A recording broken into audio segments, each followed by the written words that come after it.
A Christmas Carol by Charles Dickens. Read by Wayward Python. Stave 3. The second of the three spirits.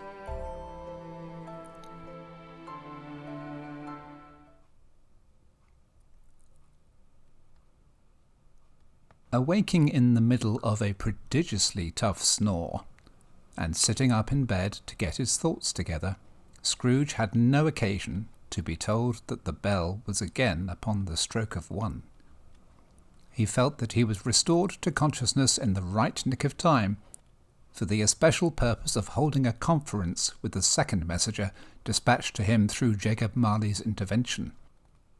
But finding that he turned uncomfortably cold, when he began to wonder which of his curtains this new spectre would draw back, he put them every one aside with his own hands, and lying down again, established a sharp lookout all round the bed, for he wished to challenge the spirit on the moment of its appearance, and did not wish to be taken by surprise and made nervous.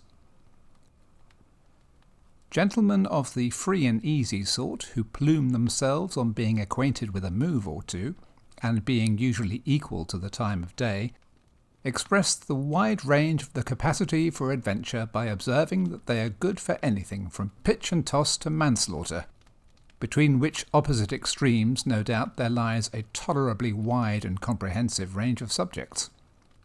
Without venturing for Scrooge quite as hardily as this, I don't mind calling on you to believe that he was ready for a good broad field of strange appearances, and that nothing between a baby and a rhinoceros would have astonished him very much. Now, being prepared for almost anything, he was not by any means prepared for nothing, and consequently when the bell struck 1 and no shape appeared, he was taken with a violent fit of trembling.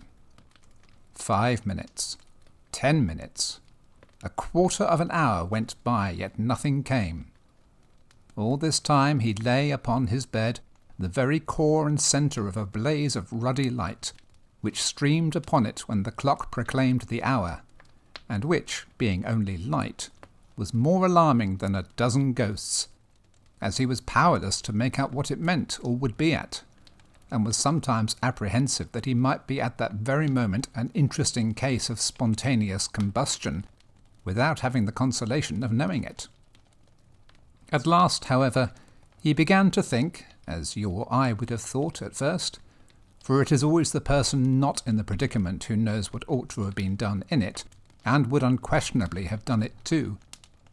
At last, I say, he began to think that the source and secret of this ghostly light might be in the adjoining room, from whence, on further tracing it, it seemed to shine. This idea taking full possession of his mind, he got up softly, and shuffled in his slippers to the door. The moment Scrooge's hand was on the lock, a strange voice called him by name and bade him enter. He obeyed. It was his own room, there was no doubt about that, but it had undergone a surprising transformation. The walls and ceiling were so hung with living green that it looked a perfect grove, from every part of which bright gleaming berries glistened. The crisp leaves of holly, mistletoe, and ivy reflected back the light, as if so many little mirrors had been scattered there, and such a mighty blaze went roaring up the chimney as that dull petrification of a hearth had never known in Scrooge's time, or Marley's, or for many and many a winter season gone. Heaped up on the floor to form a kind of throne were turkeys, geese, game, poultry, brawn, great joints of meat, sucking pigs, long wreaths of sausages, mince pies, plum puddings, barrels of oysters, red-hot chestnuts, cherry-cheeked apples, juicy oranges, luscious pears, immense 12th cakes, and seething bowls of punch, that made the chamber dim with their delicious steam. In easy state upon this couch there sat a jolly giant, glorious to see, who bore a glowing torch, in shape not unlike Plenty's horn, and held it up, high up, to shed its light on Scrooge as he came peeping round the door. "Come in," exclaimed the ghost. "Come in, and know me better, man." Scrooge entered timidly, and hung his head before the spirit. He was not the dogged Scrooge he had been, and though the spirit's eyes were clear and kind, he did not like to meet them. "I am the ghost of Christmas Present," said the spirit. "Look upon me." Scrooge reverently did so. It was clothed in one simple deep green robe or mantle, bordered with white fur. This garment hung so loosely on the figure that its capacious breast was bare, as if disdaining to be warded or concealed by any artifice. Its feet, observable beneath the ample folds of the garment, were also bare, and on its head it wore no other covering than a holly wreath, set here and there with shining icicles. Its dark brown curls were long and free as its genial face, its sparkling eye, its open hand, its cheery voice, its unconstrained demeanour, and its joyful air. Girded round its middle was an antique scabbard, but no sword was in it, and the ancient sheath was eaten up with rust. "You have never seen the like of me before," exclaimed the spirit. "Never," Scrooge made answer to it. "Have never walked forth with the younger members of my family, meaning, for I am very young, my elder brothers born in these later years," pursued the phantom. "I don't think I have," said Scrooge. "I'm afraid I have not. Have you had many brothers, spirit?" "More than 1,800, said the ghost. "A tremendous family to provide for," muttered Scrooge. The ghost of Christmas Present rose. "Spirit," said Scrooge submissively, "conduct me where you will. I went forth last night on compulsion, and I learned a lesson which is working now. Tonight, if you have aught to teach me, let me profit by it." "Touch my robe." Scrooge did as he was told, and held it fast. Holly, mistletoe, red berries, ivy, turkeys, geese, game, poultry, brawn, meat, pigs, sausages, oysters, pies, puddings, fruit, and punch all vanished instantly. So did the room, the fire, the ruddy glow, the hour of night, and they stood in the city streets on Christmas morning, where, for the weather was severe, the people made a rough but brisk and not unpleasant kind of music, in scraping the snow from the pavement in front of their dwellings, and from the tops of their houses, whence it was mad delight to the boys to see it come plumping down into the road below, and splitting into artificial little snowstorms. The house fronts looked black enough, and the windows blacker, contrasting with the smooth white sheet of snow upon the roofs, and with the dirtier snow upon the ground, which last deposit had been ploughed up in deep furrows by the heavy wheels of carts and wagons, furrows that crossed and recrossed each other hundreds of times where the great streets branched off, and made intricate channels, hard to trace in the thick yellow mud and icy water. The sky was gloomy, and the shortest streets were choked up with a dingy mist, half thawed, half frozen, whose heavier particles descended in a shower of sooty atoms, as if all the chimneys in Great Britain had by one consent caught fire, and were blazing away to their dear hearts' content. There was nothing very cheerful in the climate or the town, and yet there was an air of cheerfulness abroad that the clearest summer air and brightest summer sun might have endeavoured to diffuse in vain. For the people who were shovelling away on the housetops were jovial and full of glee, calling out to one another from the parapets, and now and then exchanging a facetious snowball, better-natured missile far than many a wordy jest, laughing heartily if it went right, and not less heartily if it went wrong. The poulterers' shops were still half open, and the fruiterers were radiant in their glory. There were great round pot-bellied baskets of chestnuts, shaped like the waistcoats of jolly old gentlemen lolling at the doors, and tumbling out into the street in their apoplectic opulence. There were ruddy, brown-faced, broad-girthed Spanish onions, shining in the fatness of their growth like Spanish friars, and winking from their shelves in wanton slyness at the girls as they went by, and glanced demurely at the hung-up mistletoe. There were pears and apples clustered high in blooming pyramids. There were bunches of grapes made in the shopkeeper's benevolence to dangle from conspicuous hooks that people's mouths might water gratis as they passed. There were piles of filberts, mossy and brown, recalling in their fragrance ancient walks among the woods, and pleasant shufflings ankle-deep through withered leaves. There were Norfolk biffins, squab and swarthy, setting off the yellow of the oranges and lemons, and in the great compactness of their juicy persons, urgently entreating and beseeching to be carried home in paper bags and eaten after dinner. The very gold and silver fish set forth among these choice fruits in a bowl, though members of a dull and stagnant-blooded race, appeared to know that there was something going on, and, to a fish, went gasping round and round their little world in slow and passionless excitement. The grocers, the grocers, nearly closed, with perhaps 2 shutters down, or 1, but through those gaps such glimpses. It was not alone that the scales descending on the counter made a merry sound, or that the twine and roller parted company so briskly, or that the canisters were rattled up and down like juggling tricks, or even that the blended scents of tea and coffee were so grateful to the nose, or even that the raisins were so plentiful and rare, the almonds so extremely white, the sticks of cinnamon so long and straight, the other spices so delicious, the candied fruits so caked and spotted with molten sugar as to make the coldest lookers-on feel faint and subsequently bilious.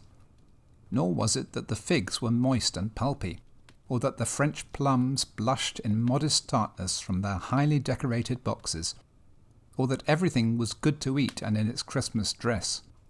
But the customers were all so hurried and so eager in the hopeful promise of the day that they tumbled up against each other at the door, crashing their wicker baskets wildly, and left their purchases upon the counter, and came running back to fetch them, and committed hundreds of the like mistakes in the best humour possible, while the grocer and his people were so frank and fresh that the polished hearts with which they fastened their aprons might have been their own, worn outside for general inspection, and for Christmas doors to peck at if they chose.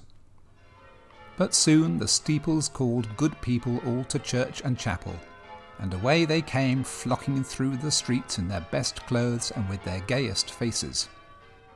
And at the same time there emerged from scores of by-streets, lanes, and nameless turnings innumerable people, carrying their dinners to the bakers' shops. The sight of these poor revellers appeared to interest the spirit very much, for he stood with Scrooge beside him in a baker's doorway, and taking off the covers as their bearers passed, sprinkled incense on their dinners from his torch. And it was a very uncommon kind of torch, for once or twice when there were angry words between some dinner carriers who jostled each other, he shed a few drops of water on them from it, and their good humour was restored directly. For they said it was a shame to quarrel upon Christmas Day, and so it was. God love it, so it was. In time the bells ceased, and the bakers were shut up, and yet there was a genial shadowing forth of all these dinners, and the progress of their cooking, in the thawed blotch of wet above each baker's oven, where the pavement smote as if its stones were cooking too. "Is there a peculiar flavour in what you sprinkle from your torch?" asked Scrooge. "There is. My own." "Would it apply to any kind of dinner on this day?" asked Scrooge. "To any kindly given. To a poor one most." "Why to a poor one most?" asked Scrooge. "Because it needs it most." "Spirit," said Scrooge, after a moment's thought, "I wonder you, of all the beings in the many worlds about us, should desire to cramp these people's opportunities of innocent enjoyment." "I?" cried the spirit. "You would deprive them of their means of dining every 7th day, often on the only day on which they can be said to dine at all," said Scrooge. "Wouldn't you?" "I?" cried the spirit. "You seek to close these places on the 7th day," said Scrooge, "and it comes to the same thing." "I seek!" exclaimed the spirit. "Forgive me if I am wrong. It has been done in your name, or at least in that of your family," said Scrooge. "There are some upon this earth of yours," returned the spirit, "who lay claim to know us, and who do their deeds of passion, pride, ill will, hatred, envy, bigotry, and selfishness in our name, who are as strange to us and all our kith and kin as if they had never lived. Remember that, and charge their doings on themselves, not us." Scrooge promised that he would, and they went on, invisible as they had been before, into the suburbs of the town. It was a remarkable quality of the ghost, which Scrooge had observed at the baker's, that notwithstanding his gigantic size he could accommodate himself to any place with ease, and that he stood beneath a low roof quite as gracefully and like a supernatural creature as it was possible he could have done in any lofty hall. And perhaps it was the pleasure the good spirit had in showing off this power of his, or else it was his own kind, generous, hearty nature, and his sympathy with all poor men, that led him straight to Scrooge's clerk's. For there he went, and took Scrooge with him, holding to his robe. And on the threshold of the door the spirit smiled, and stopped to bless Bob Cratchit's dwelling with the sprinklings of his torch. Think of that! Bob had but 15 bob a week himself. He pocketed on Saturdays but 15 copies of his Christian name, and yet the ghost of Christmas present blessed his 4-roomed house. Then up rose Mrs. Cratchit, Cratchit's wife, dressed out but poorly in a twice-turned gown, but brave in ribbons, which are cheap, and make a goodly show for 6pence. And she laid the cloth, assisted by Belinda Cratchit, second of her daughters, also brave in ribbons, while Master Peter Cratchit plunged a fork into the saucepan of potatoes, and getting the corners of his monstrous shirt-collar, Bob's private property conferred upon his son and heir in honour of the day, into his mouth, rejoiced to find himself so gallantly attired, and yearned to show his linen in the fashionable parks. And now 2 smaller Cratchits, boy and girl, came tearing in, screaming that outside the baker's they had smelt the goose, and known it for their own. And basking in luxurious thoughts of sage and onion, these young Cratchits danced about the table, and exalted Master Peter Cratchit to the skies, while he, not proud, although his collars nearly choked him, blew the fire, until the slow potatoes bubbling up knocked loudly at the saucepan lid to be let out and peeled. "What has ever got your precious father, then?" said Mrs. Cratchit, "and your brother, Tiny Tim? And Martha wasn't as late last Christmas by half an hour." "Here's Martha, mother," said a girl, appearing as she spoke. "Here's Martha, mother," cried the 2 young Cratchits. "Hurrah! There's such a goose, Martha." "Why, bless your heart alive, my dear, how late you are," said Mrs. Cratchit, kissing her a dozen times, and taking off her shawl and bonnet for her with officious zeal. "We'd a great deal of work to finish up last night," replied the girl, "and had to clear away this morning, mother." "Well, never mind, so long as you're come," said Mrs. Cratchit. "Sit ye down before the fire, my dear, and have a warm, Lord bless you." "No, no, there's father coming," cried the 2 young Cratchits, who were everywhere at once. "Hide, Martha, hide!" So Martha hid herself, and in came little Bob, the father, with at least 3 feet of comforter, exclusive of the fringe, hanging down before him, and his threadbare clothes darned up and brushed to look seasonable, and Tiny Tim upon his shoulder. Alas for Tiny Tim! He bore a little crutch, and had his limbs supported by an iron frame. "Why, where's our Martha?" cried Bob Cratchit, looking round. "Not coming," said Mrs. Cratchit. "Not coming?" said Bob, with a sudden declension in his high spirits, for he had been Tim's blood horse all the way from church, and had come home rampant. "Not coming? Upon Christmas Day?" Martha didn't like to see him disappointed, if it were only in joke, So she came out prematurely from behind the closet door and ran into his arms, while the two young Cratchit hustled Tiny Tim and bore him off into the wash-house, that he might hear the pudding singing in the copper. "And how did little Tim behave?" asked Mrs. Cratchit when she had rallied Bob on his credulity, and Bob had hugged his daughter to his heart's content. "As good as gold," said Bob, "and better.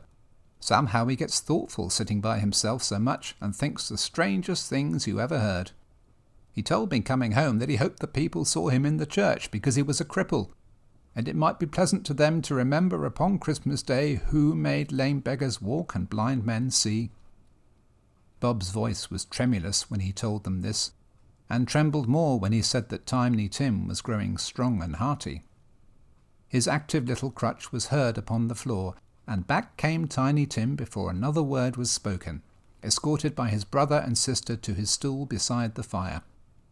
And while Bob, turning up his cuffs, as if, poor fellow, they were capable of being made more shabby, compounded some hot mixture in a jug with gin and lemons, and stirred it round and round, and put it on the hob to simmer, Master Peter and the two ubiquitous young Cratchits went to fetch the goose, with which they soon returned in high procession. Such a bustle ensued that you might have thought a goose the rarest of all birds, a feathered phenomenon, to which a black swan was a matter of course. And in truth it was something very like it in that house. Mrs. Cratchit made the gravy, ready beforehand in a little saucepan, hissing hot. Master Peter mashed the potatoes with incredible vigour. Miss Belinda sweetened up the apple sauce. Martha dusted the hot plates. Bob took Tiny Tim beside him in a tiny corner at the table. The two young Cratchits set chairs for everybody, not forgetting themselves, and mounting guard upon their posts, crammed spoons into their mouths, lest they should shriek for goose before their turn came to be helped. At last the dishes were set on, and grace was said. It was succeeded by a breathless pause, as Mrs. Cratchit, looking slowly all along the carving knife, prepared to plunge it in the breast. But when she did, and when the long-expected gush of stuffing issued forth, one murmur of delight arose all round the board, and even Tiny Tim, excited by the two young Cratchits, beat on the table with the handle of his knife, and feebly cried, "Hurrah!" There never was such a goose. Bob said he didn't believe there ever was such a goose cooked. Its tenderness and flavour, size and cheapness were the themes of universal admiration. Eked out by apple sauce and mashed potatoes, it was a sufficient dinner for the whole family. Indeed, as Mrs. Cratchit said with great delight, surveying one small atom of a bone upon the dish, they hadn't ate it all at last. Yet every one had had enough, and the youngest Cratchits in particular was steeped in sage and onion to the eyebrows.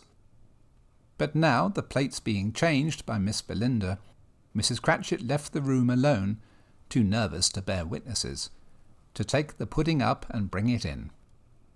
Suppose it should not be done enough? Suppose it should break in turning out? Suppose somebody should have got over the wall of the backyard and stolen it while they were merry with the goose? A supposition at which the two young Cratchits became livid. All sorts of horrors were supposed. Hello! A great deal of steam! The pudding was out of the copper. A smell like a washing day. That was the cloth. A smell like an eating house and a pastry cook's next to each other, with a laundress's next door to that. That was the pudding.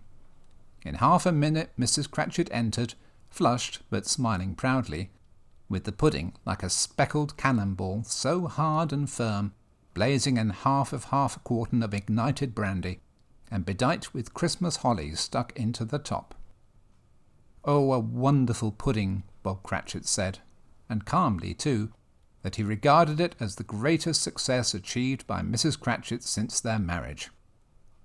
Mrs. Cratchit said that now the weight was off her mind, she would confess she had her doubts about the quantity of flour.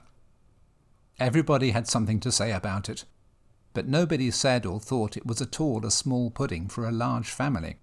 It would have been flat heresy to do so. Any Cratchit would have blushed to hint at such a thing. At last the dinner was all done, the cloth was cleared, the hearth swept, and the fire made up. The compound in the jug being tasted and considered perfect, apples and oranges were put upon the table, and a shovel full of chestnuts on the fire. Then all the Cratchit family drew round the hearth, in what Bob Cratchit called a circle, meaning half a one, and at Bob Cratchit's elbow stood the family display of glass, 2 tumblers, and a custard cup without a handle. These held the hot stuff from the jug, however, as well as golden goblets would have done, and Bob served it out with beaming looks, while the chestnuts on the fire sputtered and cracked noisily. Then Bob proposed, "A Merry Christmas to us all, my dears. God bless us," which all the family re-echoed. "God bless us, everyone," said Tiny Tim, the last of all. He sat very close to his father's side upon his little stool. Bob held his withered little hand to his, as if he loved the child and wished to keep him by his side, and dreaded that he might be taken from him. "Spirit," said Scrooge, with an interest he had never felt before, "tell me if Tiny Tim will live." "I see a vacant seat," replied the ghost, "in the poor chimney corner, and a crutch, without an owner, carefully preserved. If these shadows remain unaltered by the future, the child will die." "No, no," said Scrooge. "Oh no, kindly spirit, say he will be spared." "If these shadows remain unaltered by the future, none other of my race," returned the ghost, "will find him here. What then? If he be like to die, he had better do it and decrease the surplus population." Scrooge hung his head to hear his own words quoted by the spirit, and was overcome with penitence and grief. "Man," said the ghost, "if man you be in heart, not adamant, forbear that wicked cant until you have discovered what the surplus is and where it is.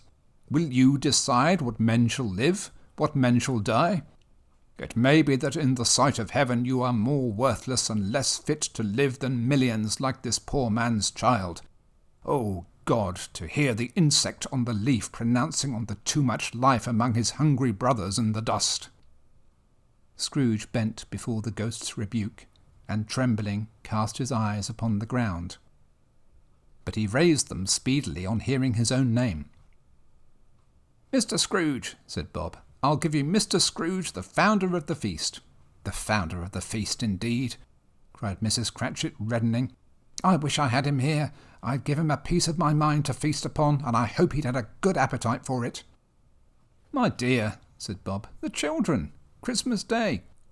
"It should be Christmas Day, I am sure," said she, "on which one drinks the health of such an odious, stingy, hard, unfeeling man as Mr. Scrooge.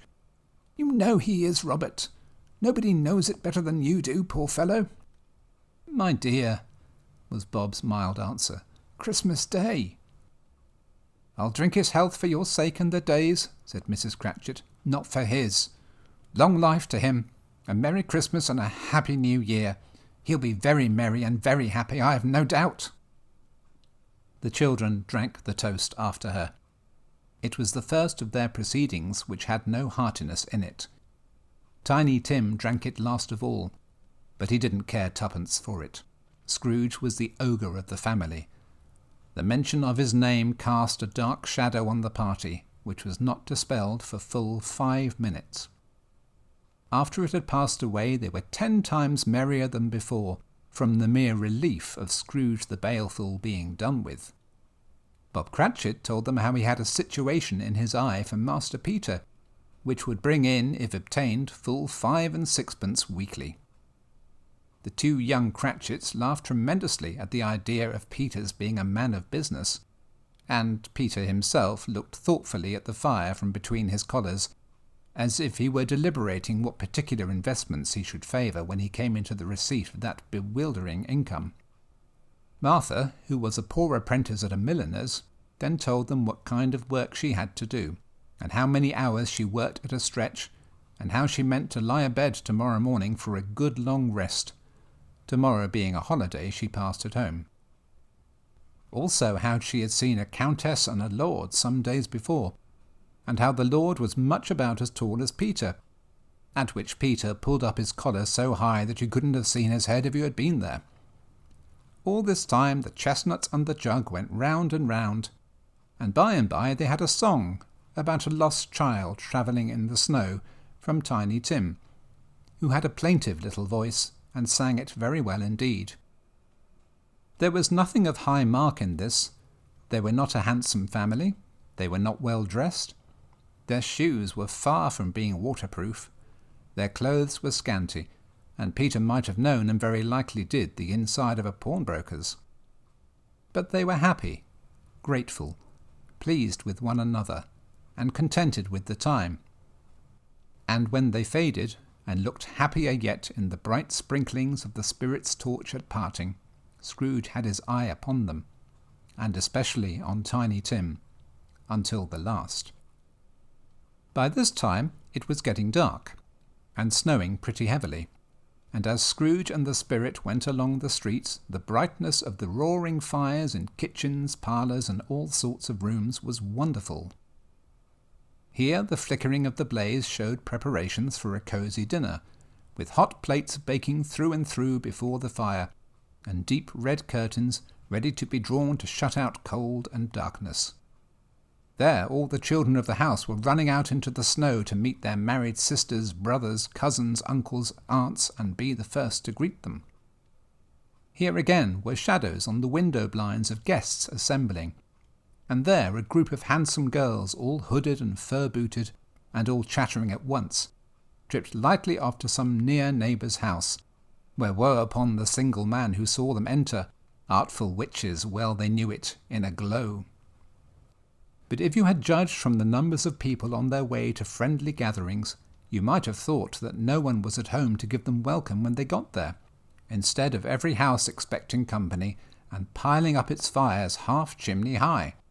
Blessings on it, how the ghost exulted, how it bared its breadth of breast, and opened its capacious palm, and floated on, outpouring with a generous hand its bright and harmless mirth on everything within its reach. The very lamplighter who ran on before, dotting the dusky street with specks of light, and who was dressed to spend the evening somewhere, laughed out loudly as the Spirit passed, though little kenned the lamplighter that he had any company but Christmas. And now, without a word of warning from the ghost, they stood upon a bleak and desert moor, where monstrous masses of rude stone were cast about, as though it were the burial place of giants, and water spread itself wheresoever it listed, or would have done so but for the frost that held it prisoner, and nothing grew but moss and furze, and coarse rank grass. Down in the west the setting sun had left a streak of fiery red, which glared upon the desolation for an instant like a sullen eye, and frowning lower, lower, lower yet, was lost in the thick gloom of darkest night. "What place is this?" asked Scrooge. "A place where miners live, who labour in the bowels of the earth," returned the Spirit. "But they know me. See." A light shone from the window of a hut, and swiftly they advanced towards it. Passing through the wall of mud and stone, they found a cheerful company assembled round a glowing fire, an old man and woman, with their children and their children's children, and another generation beyond that, all decked out gaily in their holiday attire. The old man, in a voice that seldom rose above the howling of the wind upon the barren waste, was singing them a Christmas song. It had been a very old song when he was a boy, and from time to time they all joined in the chorus. So surely as they raised their voices, the old man got quite blithe and loud, and so surely as they stopped, his vigour sank again. The Spirit did not tarry here, but bade Scrooge hold his robe, and passing on above the moor sped whither? Not to see. To see. To Scrooge's horror, looking back, he saw the last of the land, a frightful range of rocks behind them, and his ears were deafened by the thundering of water as it rolled and roared and raged among the dreadful caverns it had worn and fiercely tried to undermine the earth. Built upon a dismal reef of sunken rocks some league or so from the shore, on which the waters chafed and dashed the wild year through, there stood a solitary lighthouse. Great heaps of seaweed clung to its base, and storm birds, born of the wind one might suppose as seaweed of the water, rose and fell about it like the waves they skimmed. But even here, 2 men who watched the light had made a fire, that through the loophole in the thick stone wall shed out a ray of brightness on the awful sea. Joining their horny hands over the rough table at which they sat, they wished each other Merry Christmas in their can of grog. And one of them, the elder too, with his face all damaged and scarred with hard weather, as the figurehead of an old ship might be, struck up a sturdy song that was like a gale in itself. Again the ghost sped on above the black and heaving sea, on, until being far away, as he told Scrooge, from any shore, they lighted on a ship. They stood beside the helmsman at the wheel, his lookout in the bow, the officers who had the watch, dark ghostly figures in their several stations, but every man among them hummed a Christmas tune, or had a Christmas thought, or spoke below his breath to his companion of some bygone Christmas day, with homeward hopes belonging to it. And every man on board, waking or sleeping, good or bad, had a kinder word for one another on that day than on any day in the year, and had shared to some extent in its festivities, and had remembered those he cared for at a distance, and had known that they delighted to remember him. It was a great surprise to Scrooge, while listening to the moaning of the wind, and thinking what a solemn thing it was to move on through the lonely darkness over an unknown abyss, whose depths were secrets as profound as death. It was a great surprise to Scrooge, while thus engaged, to hear a hearty laugh. It was a much greater surprise to Scrooge to recognise it as his own nephew's, and to find himself in a bright, dry, gleaming room, with the spirit standing smiling by his side, and looking at that same nephew with approving affability. "Ha ha!" laughed Scrooge's nephew. "Ha ha!" If you should happen by any unlikely chance to know a man more blessed in a laugh than Scrooge's nephew, all I can say is I should like to know him too. Introduce me to him and I'll cultivate his acquaintance. It is a fair, even-handed, noble adjustment of things that while there is infection in disease and sorrow, there is nothing in the world so irresistibly contagious as laughter and good humour. When Scrooge's nephew laughed in this way, holding his sides, rolling his head, and twisting his face into the most extravagant contortions, Scrooge's niece, by marriage, laughed as heartily as he. And their assembled friends, being not a bit behindhand, roared out lustily, "Ha, ha, ha, ha, ha! He said that Christmas was a humbug, as I live!" cried Scrooge's nephew. "He believed it, too!" "More shame for him, Fred," said Scrooge's niece indignantly. "Bless those women, they never do anything by halves, they are always in earnest." She was very pretty, exceedingly pretty, with a dimpled, surprised-looking, capital face, a ripe little mouth that seemed made to be kissed, as no doubt it was, all kinds of good little dots about her chin that melted into one another when she laughed, and the sunniest pair of eyes you ever saw in any little creature's head. Altogether she was what you would have called provoking, you know, but satisfactory too. Oh, perfectly satisfactory. "He's a comical old fellow," said Scrooge's nephew. "That's the truth, and not so pleasant as he might be. However, his offences carry their own punishment, and I have nothing to say against him." "I'm sure he is very rich, Fred," hinted Scrooge's niece. "At least you always tell me so." "Oh, what of that, my dear?" said Scrooge's nephew. "His wealth is of no use to him. He doesn't do any good with it. He doesn't make himself comfortable with it. He hasn't the satisfaction of thinking that he is ever going to benefit us with it." "I have no patience with him," observed Scrooge's niece.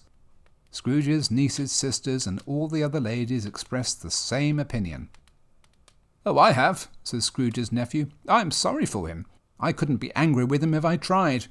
Who suffers by his ill whims? Himself, always. Here he takes it into his head to dislike us, and he won't come and dine with us. What's the consequence? He doesn't lose much of a dinner." "Indeed, I think he loses a very good dinner," interrupted Scrooge's niece.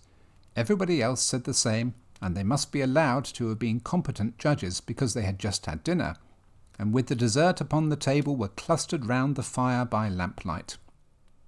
"Well, I am very glad to hear it," said Scrooge's nephew, "because I haven't any great faith in these young housekeepers. What do you say, Topper?" Topper had clearly got his eye upon one of Scrooge's niece's sisters, for he answered that a bachelor was a wretched outcast who had no right to express an opinion on the subject, whereat Scrooge's niece's sister, the plump one with the lace tucker, not the one with the roses, blushed. "Do go on, Fred," said Scrooge's niece, clapping her hands. "He never finishes what he begins to say. He is such a ridiculous fellow." Scrooge's nephew revelled in another laugh, and as it was impossible to keep the infection off, though the plump sister tried hard to do it with aromatic vinegar, his example was unanimously followed. "I was only going to say," said Scrooge's nephew, "that the consequence of his taking a dislike to us, and not making merry with us, is, as I think, that he loses some pleasant moments which could do him no harm. I am sure he loses pleasanter companions than he can find in his own thoughts, either in his mouldy old office or his dusty chambers. I mean to give him the same chance every year, whether he likes it or not, for I pity him. He may rail at Christmas till he dies, but he can't help thinking better of it. I define him, if he goes me going in there good temper year after year and saying, 'Uncle Scrooge, how are you?' If it only put him in the vein to leave his poor clerk £50, that's something, and I think I shook him yesterday." It was their turn to laugh now at the notion of his shaking Scrooge, but being thoroughly good-natured, and not much caring what they laughed at, so that they laughed at any rate, he encouraged them in their merriment, and passed the bottle joyously. After tea they had some music, for they were a musical family, and knew what they were about when they sung a glee or catch, I can assure you. Especially Topper, who could growl away in the bass like a good one, and never swell the large veins in his forehead or get red in the face over it. Scrooge's niece played well upon the harp, and played among other tunes a simple little air, a mere nothing, you might learn to whistle it in 2 minutes, which had been familiar to the child who fetched Scrooge from the boarding school, as he had been reminded by the ghost of Christmas past. When this strain of music sounded, all the things that ghost had shown him came upon his mind. He softened more and more, and thought that if he could have listened to it often years ago, he might have cultivated the kindnesses of life for his own happiness with his own hands, without resorting to the sexton's spade that buried Jacob Marley. But they didn't devote the whole evening to music. After a while they played at forfeits, for it is good to be children sometimes, and never better than at Christmas, when its mighty founder was a child himself. Stop! There was first a game at blind man's buff. Of course there was. And I no more believe Topper was really blind than I believe he had eyes in his boots. My opinion is that it was a done thing between him and Scrooge's nephew, and that the ghost of Christmas present knew it. The way he went after that plump sister in the lace tucker was an outrage on the credulity of human nature. Knocking down the fire irons, tumbling over the chairs, bumping up against the piano, smothering himself amongst the curtains, wherever she went, there went he. He always knew where the plump sister was. He wouldn't catch anybody else. If you had fallen up against him, as some of them did, on purpose, he would have made a feint of endeavouring to seize you, which would have been an affront to your understanding, and would instantly have sidled off in the direction of the plump sister. She often cried out that it wasn't fair, and it really was not. But when at last he caught her, when, in spite of all her silken rustlings and her rapid flutterings past him, he got her into a corner whence there was no escape, then his conduct was the most execrable, for his pretending not to know her, his pretending that it was necessary to touch her headdress, and further to assure himself of her identity by pressing a certain ring upon her finger, and a certain chain around her neck, was vile, monstrous. No doubt she told him her opinion of it, when, another blind man being office, they were so very confidential together behind the curtains.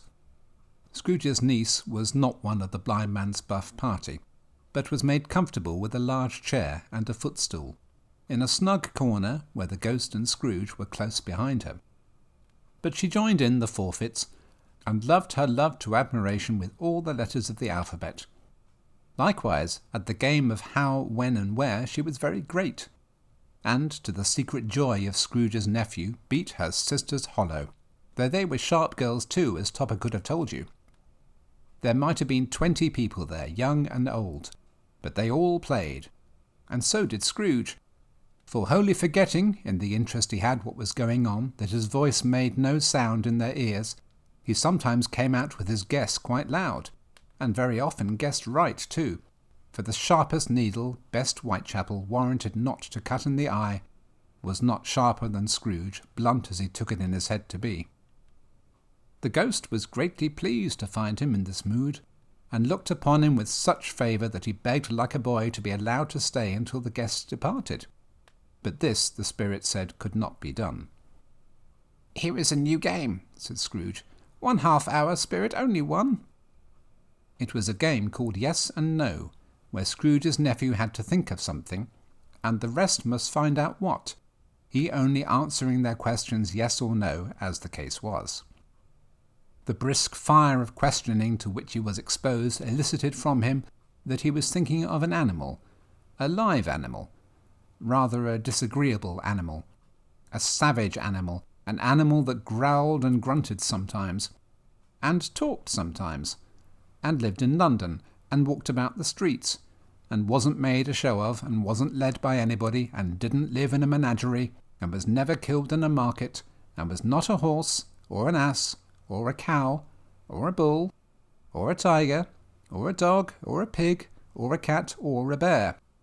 At every fresh question that was put to him, this nephew burst into a fresh roar of laughter, and was so inexpressibly tickled that he was obliged to get up off the sofa and stamp.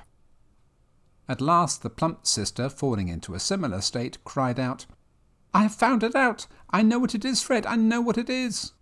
"What is it?" cried Fred. "It's your Uncle Scrooge!" Which it certainly was. Admiration was the universal sentiment, though some objected that the reply, "Is it a bear?" ought to have been yes, inasmuch as an answer in the negative was sufficient to have diverted their thoughts from Mr. Scrooge, supposing they had ever any tendency that way. "He has given us plenty of merriment, I am sure," said Fred, "and it would be ungrateful not to drink his health. Here is a glass of mulled wine ready to our hand at the moment, and I say, Uncle Scrooge." "Well, Uncle Scrooge," they cried. "A Merry Christmas and a Happy New Year to the old man, whatever he is," said Scrooge's nephew. "He wouldn't take it from me, but he may have it none the less. Uncle Scrooge." Uncle Scrooge had imperceptibly become so gay and light of heart that he would have pledged the unconscious company in return, and thanked them in an inaudible speech, if the ghost had given him time. But the whole scene passed off in the breath of the last word spoken by his nephew, and he and the spirit were again upon their travels. Much they saw, and far they went, and many homes they visited, but always with a happy end. The spirit stood beside sick beds, and they were cheerful, on foreign lands, and they were close at home, by struggling men, and they were patient in their greater hope, by poverty, and it was rich, in almshouse, hospital, and jail, in misery's every refuge, where a vain man in his little brief authority had not made fast the door and barred the spirit out, he left his blessing, and taught Scrooge his precepts. It was a long night, if it were only a night, but Scrooge had his doubts of this, because the Christmas holidays appeared to be condensed into the space of time they passed together. It was strange, too, that while Scrooge remained unaltered in his outward form, the ghost grew older, clearly older. Scrooge had observed this change, but never spoke of it until they left a children's 12th night party, when, looking at the spirit as they stood together in an open place, he noticed that its hair was grey. "Are spirits' lives so short?" asked Scrooge. "My life upon this globe is very brief," replied the ghost. "It ends to-night." "To-night? cried Scrooge. "Tonight at midnight. Hark! The time is drawing near." The chimes were ringing the 11:15 at that moment. "Forgive me if I am not justified in what I ask," said Scrooge, looking intently at the spirit's robe. "But I see something strange, and not belonging to yourself, protruding from your skirts. Is it a foot or a claw?" "It might be a claw for the flesh there is upon it," was the spirit's sorrowful reply. "Look here." From the foldings of its robe it brought 2 children, wretched, abject, frightful, hideous, miserable. They knelt down at its feet and clung upon the outside of its garment. "O man, look here. Look down here," exclaimed the ghost. They were a boy and a girl, yellow, meagre, ragged, scowling, wolfish, but prostrate too in their humility. Where graceful youth should have filled their features out and touched them with its freshest tints, a stale and shriveled hand, like that of age, had pinched and twisted them and pulled them into shreds. Where angels might have sat enthroned, devils lurked and glared out menacing. No change, no degradation, no perversion of humanity in any grade, through all the mysteries of wonderful creation, as monsters half so horrible and dread. Scrooge started back appalled. Having them shown to him in this way, he tried to say they were fine children, but the words choked themselves rather than be parties to a lie of such enormous magnitude. "Spirit, are they yours?" Scrooge could say no more. "They are man's," said the spirit, looking down upon them, "and they cling to me, appealing from their fathers. This boy is ignorance. This girl is want. Beware of them both, and all of their degree, but most of all beware this boy, for on his brow I see that written which is doom, unless the writing be erased. Deny it," cried the spirit, stretching out his hand towards the city. "Slander those who tell it ye. Admit it for your factious purposes, and make it worse, and bide the end." "Have they no refuge or resource?" cried Scrooge. "Are there no prisons?" said the spirit, turning on him for the last time with his own words. "Are there no workhouses?" The bell struck 12. Scrooge looked about him for the ghost, and saw it not. As the last stroke ceased to vibrate, he remembered the prediction of old Jacob Marley, and lifting up his eyes, beheld a solemn phantom, draped and hooded, coming like a mist along the ground towards him.